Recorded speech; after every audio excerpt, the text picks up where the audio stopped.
Welcome to Book Banter with me, your host, Dianne Burckhardt. I hope you will join me every Wednesday as we explore all things to do with, well, books. Let's get on with our show today.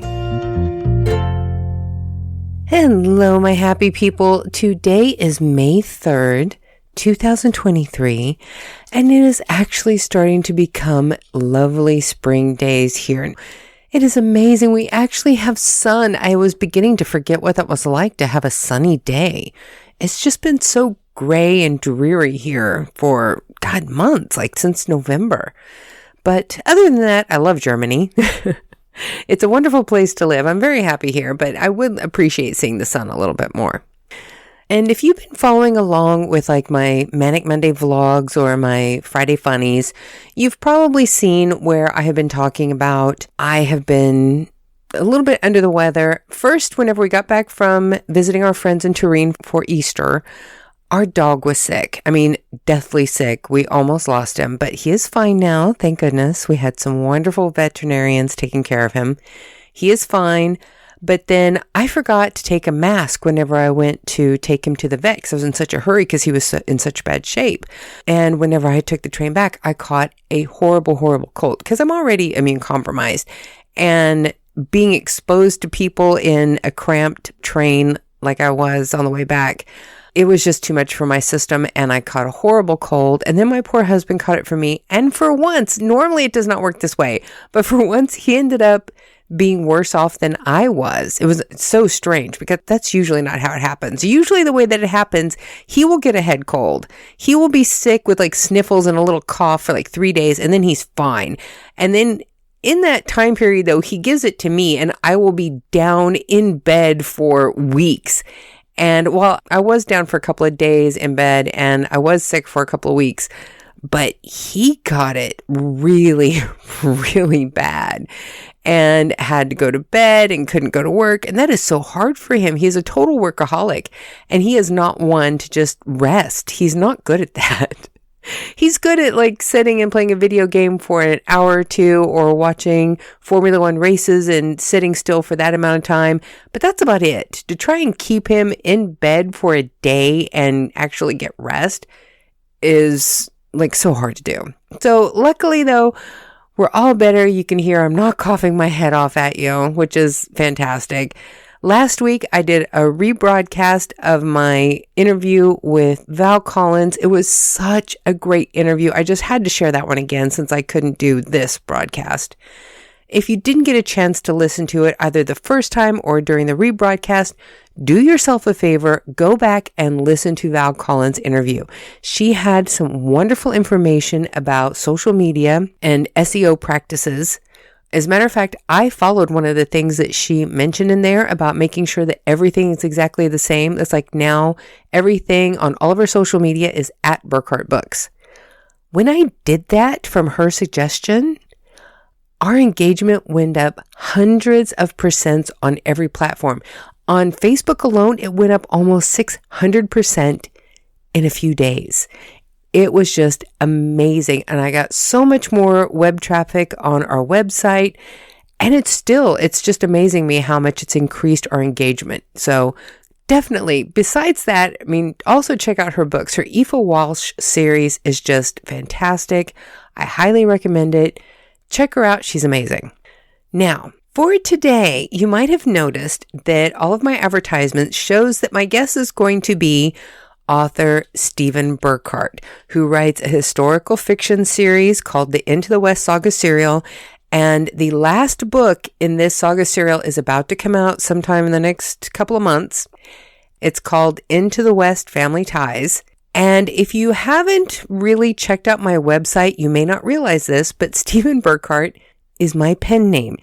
I am Stephen Burckhardt. So it's going to be a little bit interesting. I can't really interview myself, but I am going to tell you about the Into the West Saga serial. I'm going to tell you about the last book that's coming out, and I'm going to read a little bit from that.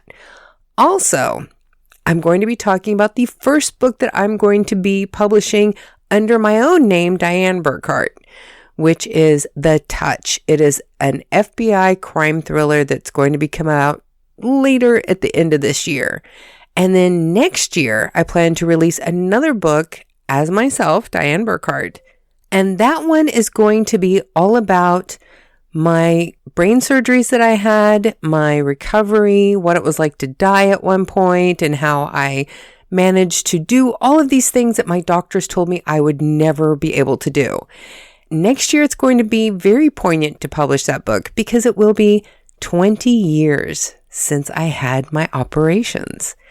And honestly, nobody thought I would live this long. So it's going to be my way to celebrate just being here, actually.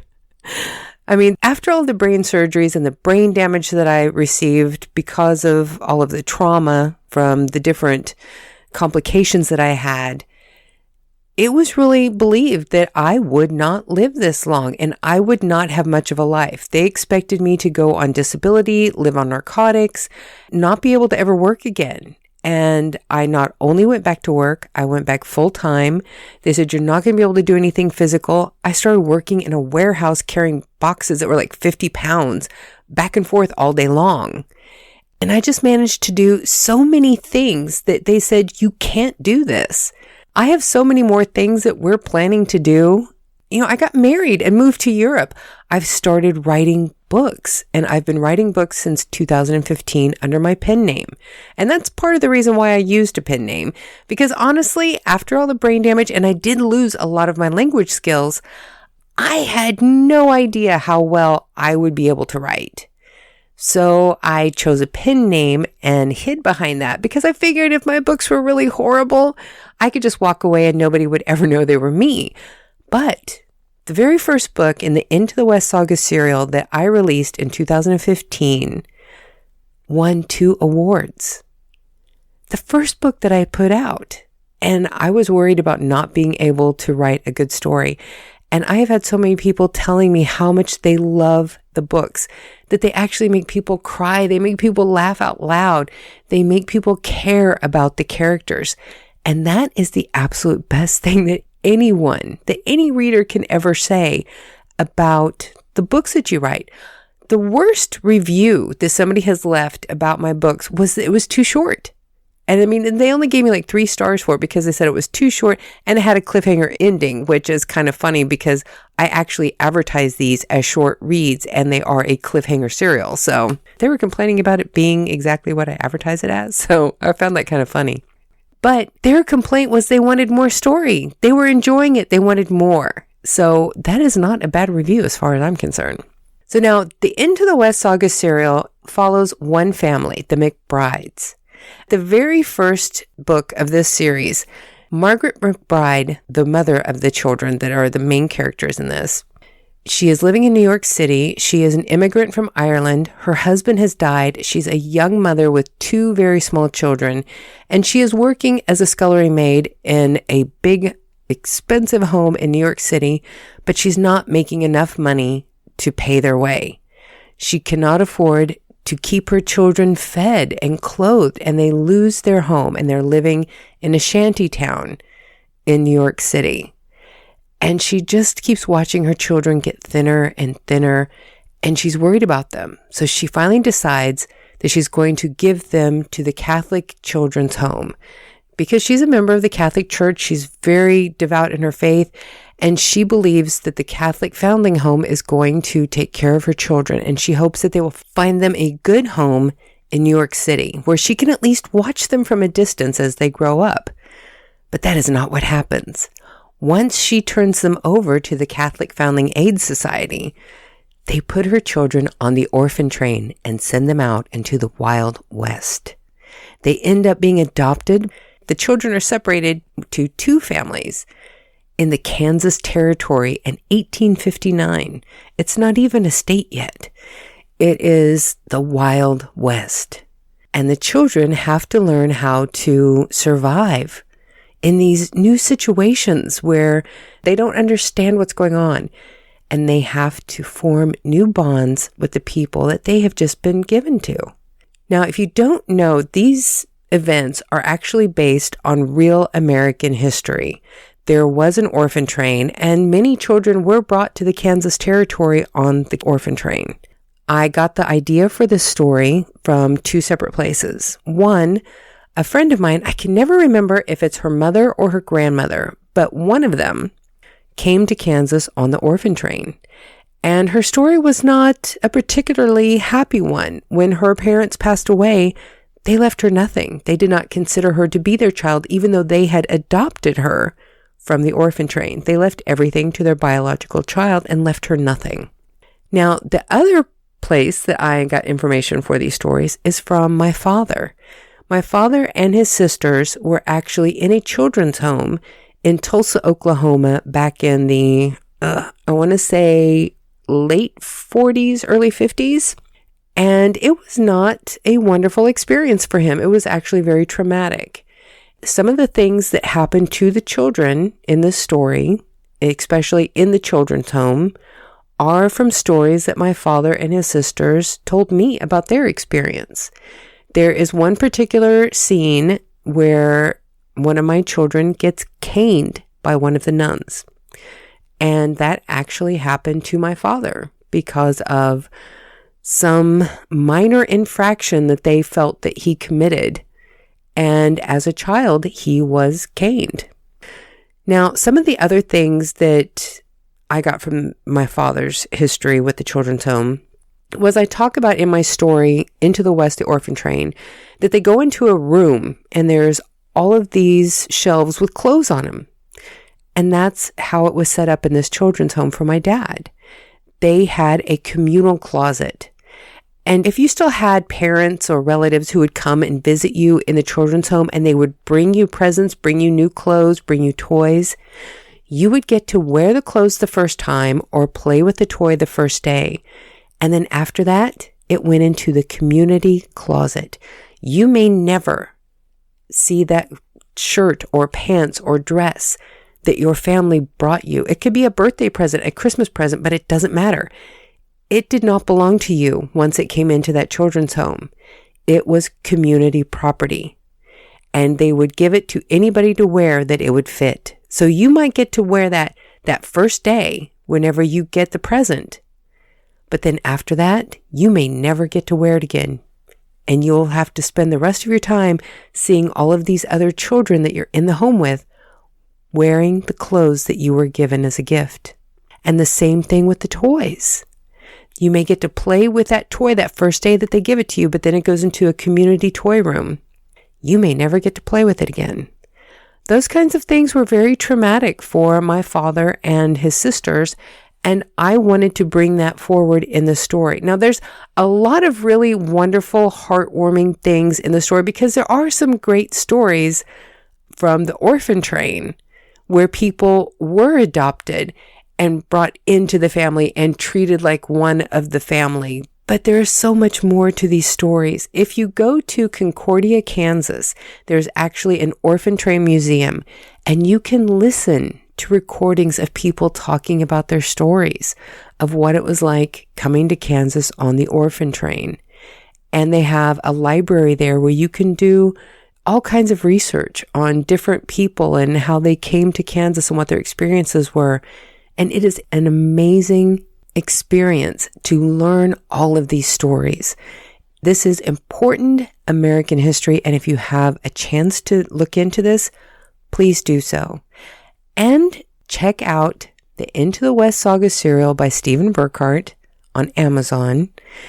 And you can read the fictionalized version because I do a lot of research and I bring as much actual historical references to my stories as I possibly can. I try to make sure that it's accurate as far as if I'm speaking about at the saloon keeper giving the children sparkling water. I always double check and make sure those kinds of things were available before I put them in my stories. I want this to be as accurate as possible while I'm telling my fictionalized version of the history. So that gives you a little bit of information about that. That's just the basic information of how I got the stories going. Right now, there are 6 books available in the serial. We have Into the West, the Orphan Train is book 1. Into the West, A New Home is book 2. Into the West, Sharon Springs is book 3. Into the West, Most Wanted is book 4. Into the West, To Save Them All is book 5. Into the West, The Last Showdown is book 6. And the last book that I'm working on right now, and it's getting closer to being finished. I'm hoping I can have it actually finished, the initial writing, by the end of this month, and I can have my beta readers check it out and send it off to the editor and get the first round of edits going. And then maybe I can set a date next month for the actual publication. The series follows these 2 children, Elizabeth McBride and Connor McBride, as they are brought out into the Kansas territory and adopted by 2 separate families who happen to be very close. The husbands are best friends.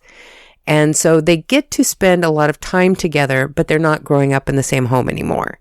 So that was very hard on the children. Elizabeth is the older child, and she feels responsible for her little brother Connor.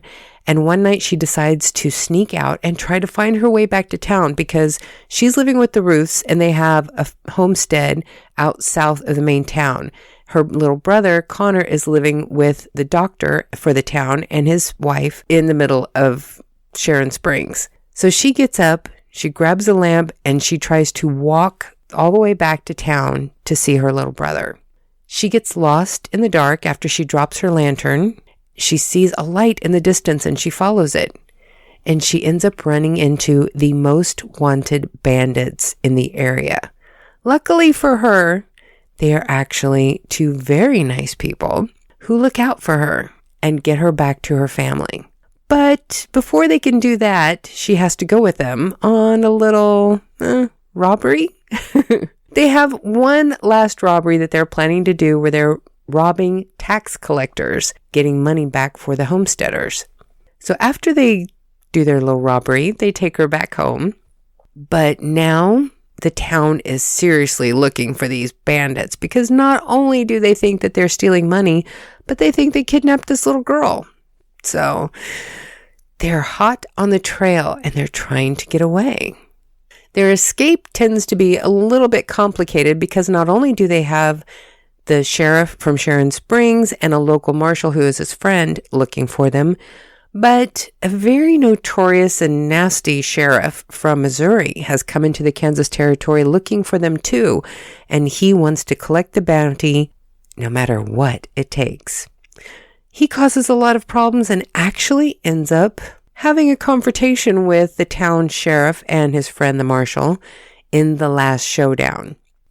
The book that I'm writing currently, Family Ties, we bring everything back together. We're going to wrap up the entire saga in a very nice, neat little package so that everybody would feel that this is a complete, finished story. No cliffhangers, no nothing. I will be giving a little bit of a lead-in for the next saga serial that I plan to do probably in 2 years, which this one is Into the West. The next one will be Surviving the West.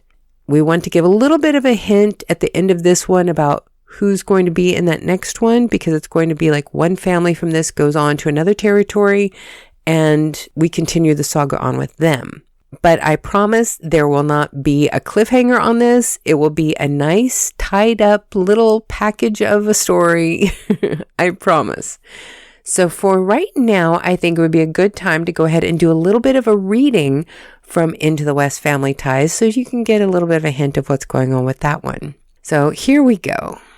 I'm actually going to read you a little bit from chapter 2.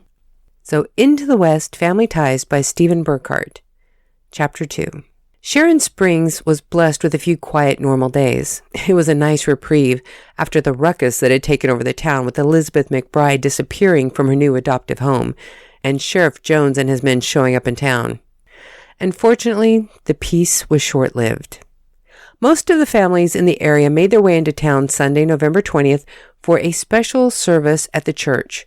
While Pastor Matthews was not a Catholic priest, he tried to do his best to provide the traditional services, at least as close as he was allowed as a Presbyterian minister, for the mostly Catholic citizens of Sharon Springs. The first day of Advent was the next Sunday, and he wanted the congregation to discuss how they would like to celebrate it and the holidays to come. As Pastor Matthews was in his home preparing for the service, Mrs. Hawkins came to the door of his study and knocked on the door frame to get his attention. "Begging your pardon, Pastor, but Phyllis is here and is in quite a state. I think you should come out here to the parlor and speak with her. I can't get her to calm down enough to tell me what's got her so worked up." "Oh my," said the pastor, as he put his quill back in its stand. "I'll come straight away." As the pastor came near Mrs. Hawkins, she added in a hushed voice, "I fear something awful has happened." The older woman looked truly worried. Pastor Matthews reached out and gently patted his housekeeper on the shoulder as he spoke. "Do not worry, Mrs. Hawkins. We are all in God's hands, and we shall get through anything together with his guidance." Mrs. Hawkins sniffed and nodded her head in agreement as she gave the pastor a weak smile. She followed the man into the parlor where Phyllis was sitting on the sofa, quietly crying. Phyllis was the operator of the telegraph in town and often heard the worst news first. The poor woman often had to deliver bad news to Pastor Matthews or Sheriff Ike Rowlett so they could pass it on to those who needed to know. Today, it looked like Phyllis had very bad news to pass on. Pastor Matthews went to the sofa and sat next to Phyllis. He reached out and took her hands in his as he gave her a compassionate look. "Do you have news you need to tell me?" he asked. Phyllis nodded her head yes. "From your state, I assume it's something very disturbing." Phyllis nodded again as she sniffed and sobbed a bit before heaving a few deep breaths to try and calm herself. "Is someone gravely hurt or ill?" Phyllis shook her head no, a bit too vigorously. "Oh, dear," said Mrs. Hawkins as she clutched her crucifix that hung over her heart and made the sign of a cross with her other hand. The pastor looked up at Mrs. Hawkins with sympathetic eyes. They both had an idea of what had transpired, but not who was involved. "I take it someone has passed from this earthly plane?" said the pastor in a compassionate tone. Phyllis nodded her head again as she gently pulled her hands out of the pastor's. She pulled a handkerchief out from her sleeve, blew her nose, and wiped the tears from her face as she closed her eyes and took several deep breaths. This was not the first time she'd had to deliver this kind of news, but for some reason, this time it seemed so much more personal, even though she only knew the women a short while. When Phyllis was able to calm down enough to speak, she told the Pastor Matthews and Mrs. Hawkins the news about Mrs. Kelly and Miss West. Okay, I'm going to go ahead and stop that one there because I want to do a little bit of the touch as well. I have been writing under the Stephen Burckhardt name because I wanted to make sure that I was actually going to be able to do a good job at writing a book.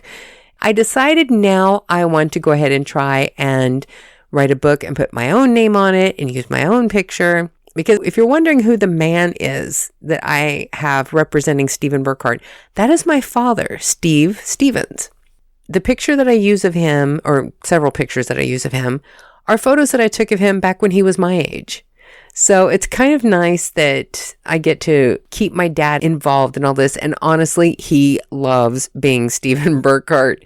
He goes around telling everybody that he's the one who's writing the books, and he talks about the books and just has so much fun with it. And I love that he's having fun with it. And I told him that even though I have kind of come out and started telling people that I'm actually the author behind Stephen Burckhardt, I still plan to use him and his name and his likeness for all of the Western books that I'm going to be doing. They're all going to be under Stephen Burckhardt. I'm going to use Dad's picture for it, but it's just going to be an open secret now. But for my crime thriller series, if you haven't read like my bio on burckartbooks.com, before I had my accident that caused all the brain surgeries, I actually earned 2 degrees. I have a degree in journalism, and I actually worked in journalism for a while. And my other degree is forensic criminology. And a lot of people don't understand how I could combine those two, but it was actually a rather logical progression. I had been working for a news service, and all I did all day long was sit in a booth 8 hours a day, Monday through Friday, doing headline news for a broadcast service. I would get information from the writers. They would give me the stories. I would go into the sound booth. I would record the headline news and then broadcast it. And I did that every hour on the hour. And between the hard news stories, I was doing features. Like I did the wine line and told you what Merlot paired with. And I would read sections from romance books. or I would do stock quotes. And I was also giggles with your joke of the day. All of these things were very beneficial to the kind of things that I'm having to do now. It taught me a lot of the skills that I needed for doing this podcast and for doing my own audiobooks. But it was really, really depressing talking about war and politics and stories about the worst things that human beings choose to do to each other. And I'm sure you can imagine these, but the words that I would have to say to describe them could, ping my podcast. So I'm not going to say those words. Let's just say that it was a lot of crime stories. And I would go home very, very depressed. And I started thinking about this. I'm like, okay, if I have to have a job where I deal with the worst of humanity, I would much rather have a job where I'm doing something about it to help stop it than just sit in a booth and talk about it all day. So I went back to college and got a degree in forensic criminology. And my intention was to work on a crime scene unit. I had actually specialized in profiling and sex crimes and had done a lot of extra studies too in evidence collection for courtroom presentation. But I had my accident that caused all the brain surgeries 1 month before I finished my degree. And then all of my neurological problems started, and I never got a chance to use that degree. So I thought, if I want to use that degree, what can I do with it now? And I decided I want to write crime novels.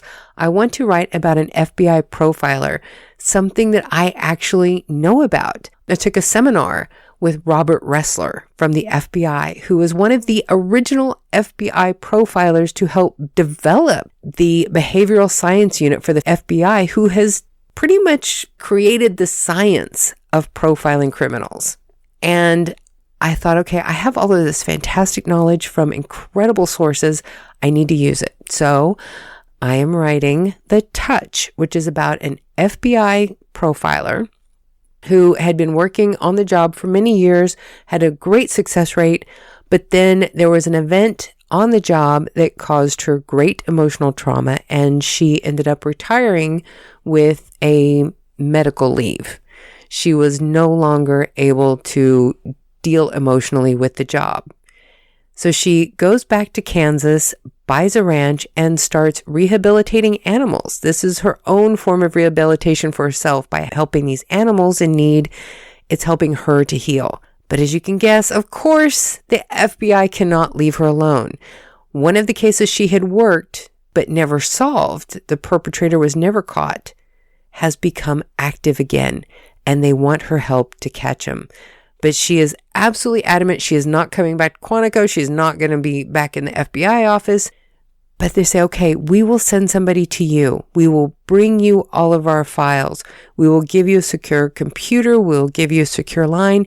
You can work from here. You don't have to come in. We just need you to consult with us.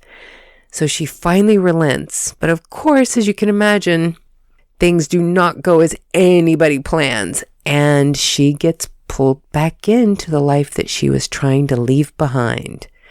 So now I'm going to give you a quick little taste of The Touch. But I want to warn you, you definitely need a trigger warning on this because this does deal with sex crimes. I pulled from some of the cases that I actually have covered, and it can be disturbing. It's very, very troubling. And I want you to be prepared. If you do not like to listen to this stuff, I will put a chapter marker in the broadcast so that you can skip over this and not listen to the reading.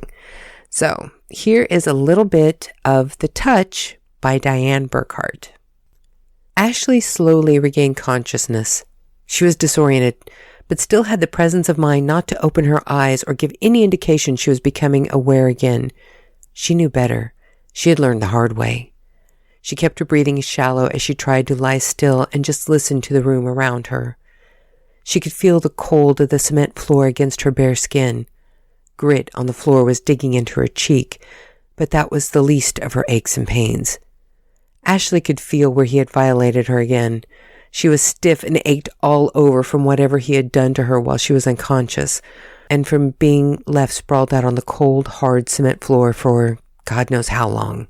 If there was anything she could be grateful for, it was his doll fetish.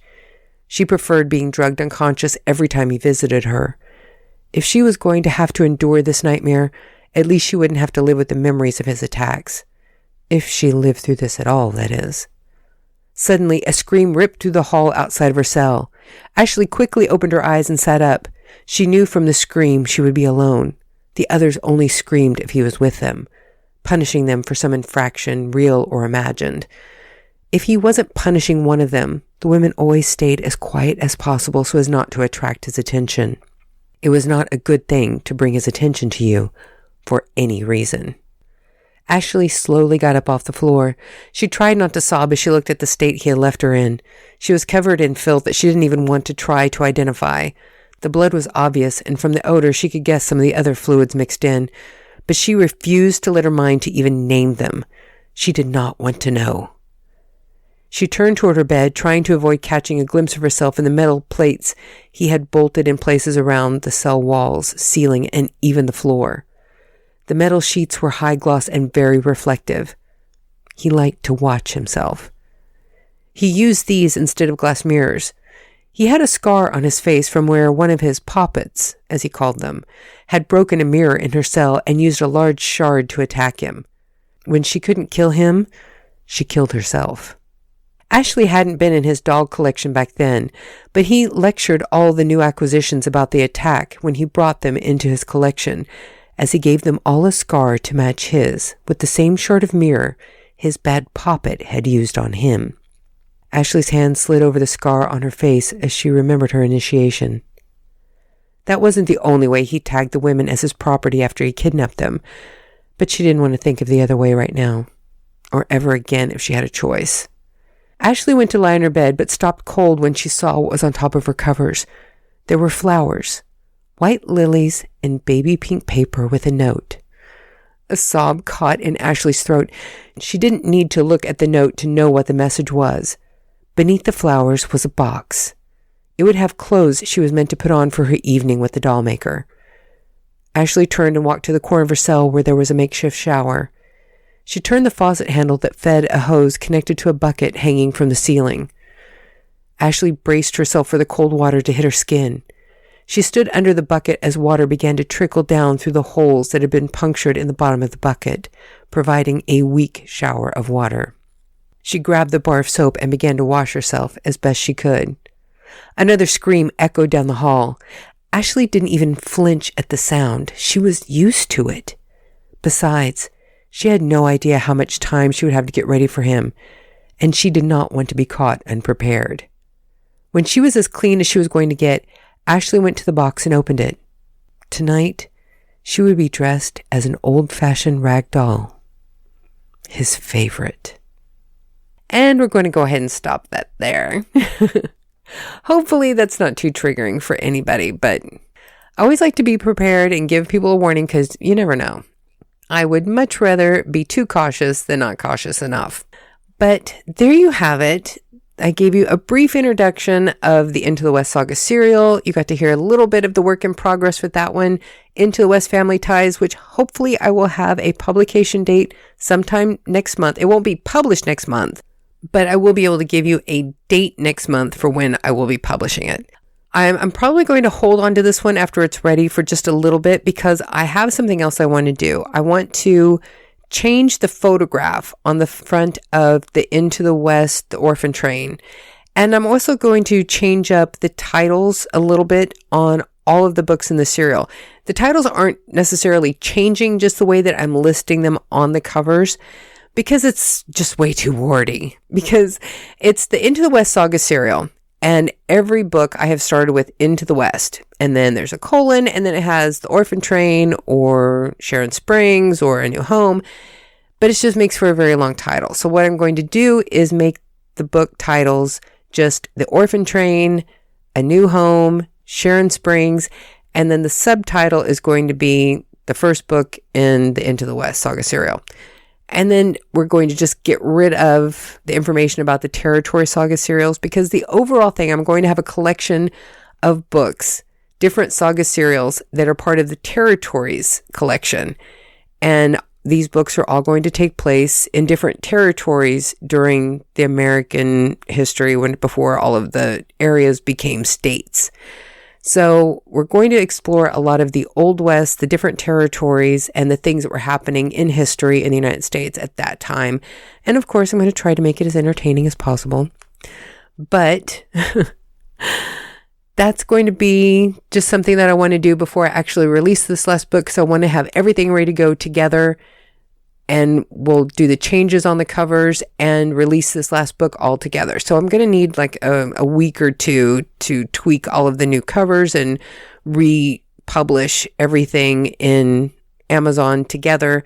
So that tells you what's going on. And hopefully you are in a very lovely place in your lives right now.